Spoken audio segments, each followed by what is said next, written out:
ভোর 4টের সময় বোঝোকে নিয়ে বাইরে গেছি টয়লেট করাতে, নিয়ে ঘরে ফিরছি। প্রতিদিন এরকম করে। আর তারপরে 6টার দিকে ও একটু ঘুমায়। মেয়ে একা যাবে, তাই জন্য আমিও গেছিলাম ওর সাথে। বোঝোকে ঘুরিয়ে নিয়ে আসলাম এক্ষুনি। বাবারে বাবা, কি জ্বালাতন করছে! টয়লেট ফয়লেট কিচ্ছু করবে না, শুধু শুধু ঘুরবে, ঘোরাবে আমাকে, এদিক ওদিক টানবে। বাড়ি আসতে বলবো চ চ, কিছুতেই আসবে না ও। আমি ওকে কী নিয়ে আসবো? ওর গায়ে যা জোর, ও আমাকে টেনে নিয়ে চলে যাবে, এই রকম অবস্থা। কিন্তু সে তখন ছাড়া যাবে না, কোনো কিছু খেতে দেওয়া যাবে না। কোথায় গিয়ে কি খাবে, আরও রোগ বাড়বে।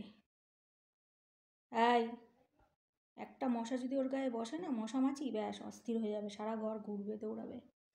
ওর জন্য সারাক্ষণ তো ঘরে ধূপ জ্বালিয়ে রেখেছি, মসকিটো রিপেলেন্ট, গুড নাইট জ্বালিয়ে রেখেছি সারাক্ষণ।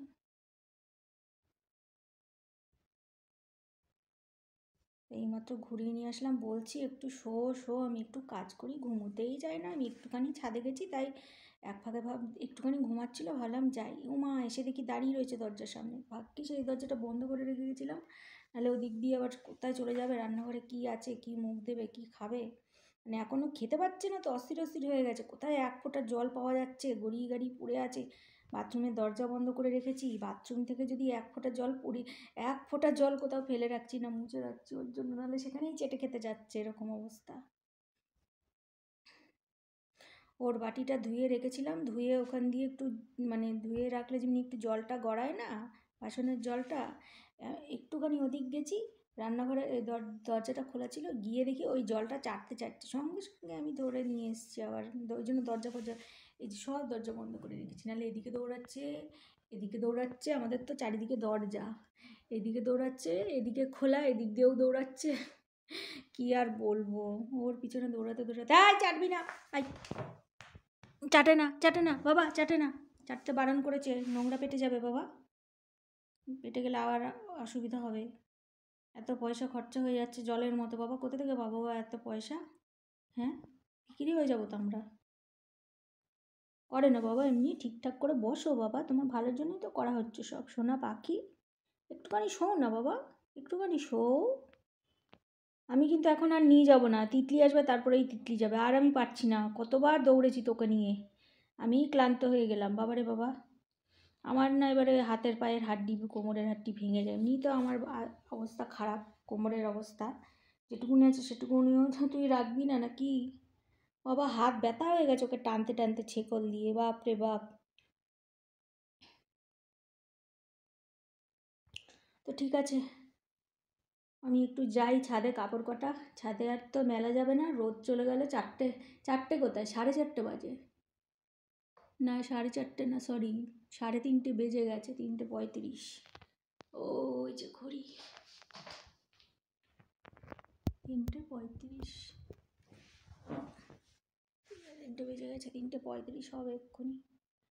ছাদে কাপড়গুলো ধুয়ে ড্রাই করে ভেতরে মেলে দেবো, ইয়েতে কি বলে, ঘরে ওই স্ট্যান্ড আছে কাপড় মেলার, ওইতে মেলে দেবো। আর কি করব, ছাদে এখন আর মেলার টাইম নেই, আর শুকাবেও না, মেলে লাভ নেই, এক্ষুনি অন্ধকার হয়ে যাবে।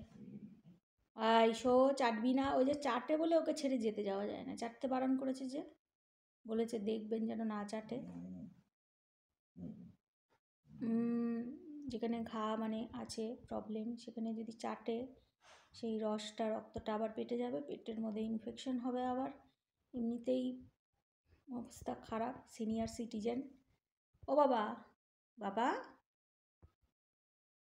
শো না, একটুখানি শো। এই যে এইরকম 1-2 মিনিট ওরকম থাকবে চুপ করে, তারপরে আবার এই যে এইরকম অস্থিরতা ওর, খালি নড়বে নড়বে নড়বে, অস্থির অস্থির অস্থির, বাপরে। চলো তুমি একটু শো, আমি ছাদ থেকে কাপড়গুলো ধুয়ে ড্রাই করে নিয়ে আসি, ঠিক আছে? খিদেও পেয়েছে আমার, আমি তো খেতেও পাচ্ছি না, বারবার তো ওকে নিয়ে দৌড়াচ্ছি। মেয়েও ফোন করে বললো তুমি খেয়ে নাও, আর খাবো কি? ছোট বাচ্চার পেছনে যেমনি পড়ে থাকতে হয়, ছোট বেবি জন্মালে তার পেছনে খাওয়া দাওয়া সব ঘুম উড়ে যায়, সেই রকম অবস্থা হয়েছে এখন আমার। ওর পেছনে কন্টিনিউয়াস বসে রয়েছি, না কোনো ঘরের কাজ করতে পারছি, রাঁধতে পারছি, খেতে পারছি, কিচ্ছু না, ঠায় বসে আছি। একটুখানি যাচ্ছি আবার চলে আসছি। এই না, একদম চাটবে না, ঠিক করে শোও। ঘর বেশি করে মোছা হচ্ছে, আবার ফেনাইল ফেনাইল একটা প্রায় ভরা বোতল শেষ হয়ে গেল, আজকেই শেষ। আরেকটা খুলতে হবে, জন্য আবার আরেকটা ফিনাইল এনেও রাখলাম, ক্লিন ফ্লোর ক্লিনার।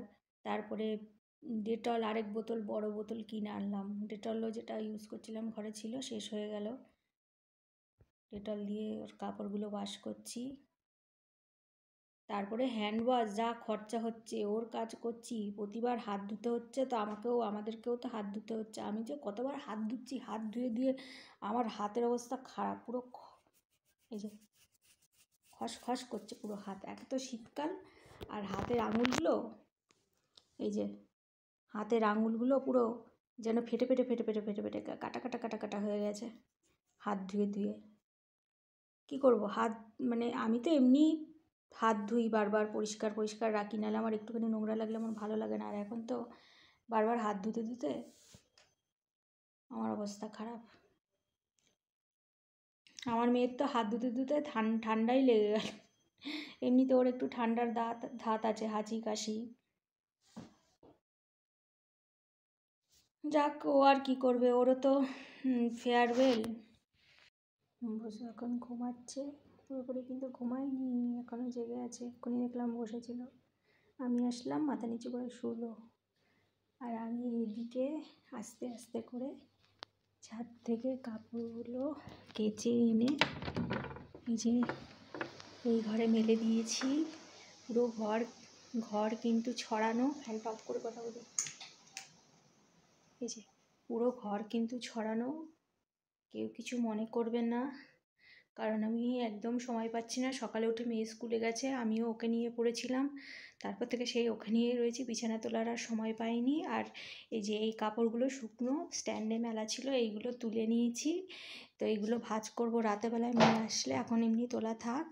আর এই যে এইখানে স্ট্যান্ডের মধ্যে এখন যেই কাপড়গুলো ছিল বললাম না কেচেছি, কাচতে দিয়েছিলাম, একবারে ছাদে মেলার আর সময় নেই, এখন 4টে বেজে গেছে, রোদ চলে গেছে, এমনিও শুকাবে না অমনিও শুকাবে না, ওই জন্য ড্রাই করে এনে এখানটায় মেলে দিলাম। আস্তে আস্তে কথা বলছি, ও নাহলে উঠে পড়বে, খুব বদমাস, একটুখানি আওয়াজ হলে উঠে যাই ওই ঘরে যাই। ওই যে তাকিয়ে আছে, দুষ্টুটা কিন্তু ঘুমায়নি। এই যে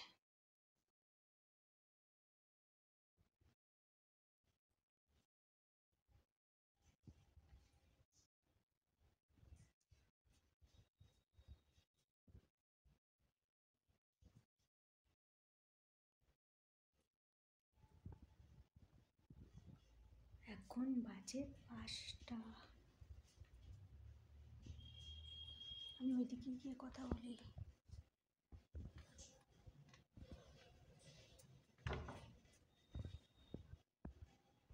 ঘুমাচ্ছে।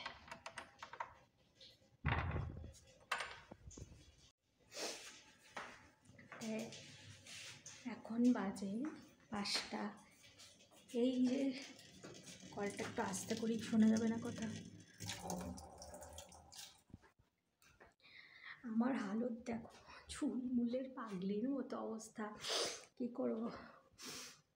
সেই সকাল 10টার সময় এসছে, মানে 10টার একটু আগে এসছে, 10:30 11টার দিকে গেছে, ওকে স্যালাইন ট্যালাইন দেওয়ার পর তারপর থেকে এই চললো। ও স্যালাইন দেওয়ার পর, ওষুধ দেওয়ার পর, মানে ইঞ্জেকশন টিঞ্জেকশন দেওয়ার পর এরকম করে, কয়েক ঘন্টা পুরো ছটপট ছটপট করে, আওয়াজ পেলেই উঠে যাবে। আমি আস্তে আস্তে কথা বলছি, আমি তো চটি খুলে পা টিপে টিপে হাঁটি ওর পাশ দিয়ে, হেঁটে হেঁটে গিয়ে ফোনটা নিয়ে আসলাম, আর ওকে দেখে আসলাম একবার। আর এদিকেও ঘুমাচ্ছে বলে আমি তাড়াতাড়ি ছাদে কটা কাপড় ছিল তুলে আনলাম, আর বাকিও কতগুলো মেলে দিলাম। আর এইগুলো তো আগেই দেখিয়েছি, অনেকক্ষণ আগে করিয়েছি। তারপরে ভাত টাত খেয়ে নিলাম, দেখলাম ঘুমাচ্ছে। এখন এই টাইমটায় আবার কিছুক্ষণ একটু গভীর ঘুম ঘুমাবে, এখন একদম চুপচাপ ঘুমাচ্ছে। আমি মাঝে মাঝে একটু উঁকি মেরে দেখছি যে ঘুমাচ্ছে না, জেগে গেছে না যাচ্ছে। এখন গভীর ঘুম ঘুমাচ্ছে, এখন কিছুক্ষণ ঘুমাবে, এই ফাঁকে আমি এদিকে রান্নাঘরের কয়েকটা কাজ করে নিচ্ছি, কয়েকটা বাসন মাজাও হয়ে গেছে। তারপরে ভাবলাম যে না দেখি তো কী করছে, আর ভাবলাম একটু ভিডিও করি, তোমাদের সঙ্গে শেয়ার করি। তো এই চল দেখাই যে কয়েকটা বাসন মাজাও হয়ে গেছে আর মাজছি আর কি। এখন এই জায়গাটা একটু গুছিয়ে গাছিয়ে নেব যতটা পারি। এই যে সব বাসন পড়েছিল কাল থেকে, সব যে ধুয়ে নিলাম, সব এখনো ধোয়া হয়নি, মানে ধুচ্ছি। এই যে আরও রয়েছে কয়েকটা, আর এই দেখো সব নোংরা হয়ে রয়েছে, কিছুই পরিষ্কার করে উঠতে পারছি না। কী করব, ও সুস্থ হোক তারপর না হয় হবে। বাড়িতে বাচ্চা মানুষ কেউ যদি অসুস্থ থাকে কি হয়, আমরা কাজ টাজ ঠিক করে করতে পারি না, তার পেছনেই সময় যায়। এদিকেও সব পুরো নোংরা হয়ে আছে এদিকে। এই যে কালকে ভাত পড়ে গেছিলো দেখালাম, এই যে ফ্যান ট্যান পড়ে কি অবস্থা, একটু নিচে পড়েছিল সেগুলো মুছে নিয়েছি, আর উপর দিয়ে একটু হালকা করে একবার মুছে নিয়েছি, ভালো করে ডলে পরিষ্কার করতে পারিনি। এখন যদি সময় হয় একটু করবার, যদি ও জেগে যায় তো ব্যাস, তাহলে আবার ওর পাশে গিয়ে বসতে হবে। আস্তে আস্তে করে ওই জন্য কাজ করছি, যাতে একটাও আওয়াজ না হয়। এই যে এখনো এগুলোও বাকি রয়েছে, আর এই হাঁড়িটা জানি না আমি কী করবো, পুড়ে গেছে, আমার ভালো লাগছে না। তো ঠিক আছে, ফটাফট কাজ করে নিই।